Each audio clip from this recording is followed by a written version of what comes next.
नमस्कार, आपण पाहताय कोकणशाही चॅनल, कोकणच्या समृद्धीचं. मी चिन्मय गोगळे. कोकणशाहीच्या सकाळच्या बातम्यांमध्ये आपणा सर्वांचं स्वागत.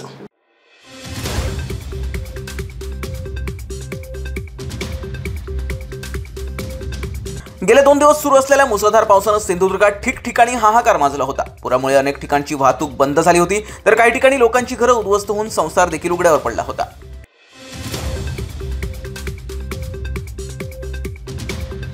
जिल्ह्यात कोसळणाऱ्या मुसळधार पावसाची शक्यता लक्षात घेता जिल्हा प्रशासनाकडून आज देखील शहाणा सुट्टी जाहीर करण्यात आली आहे. याबाबतचे आदेश उपजिल्हाधिकारी मच्छिंद्र सुकटे यांनी दिले आहेत.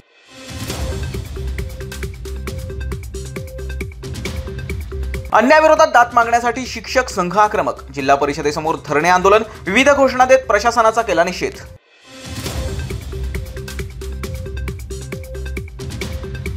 आजगाव मायनिंगला माझा पूर्णतः विरोध असून मी ग्रामस्थांसोबत राहणार. केसरकरांचा इतिहास दगाबाजीचा आणि खोटं बोलून राजकारण करण्याचा, अशी टीका माजी आमदार राजन तेली यांनी केली.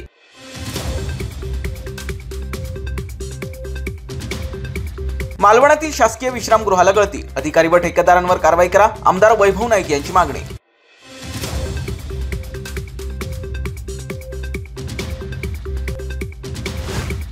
आणि याबरोबरच कोकणशाहीच्या सकाळच्या बातम्यांमध्ये इथेच थांबतोय. पण तुम्ही मात्र ताज्या अपडेट्स जाणून घेण्यासाठी कोकणशाहीचं YouTube चॅनल आता सबस्क्राईब करा, फेसबुक पेज लाईक करा आणि Instagram पेजला फॉलो करायला विसरू नका.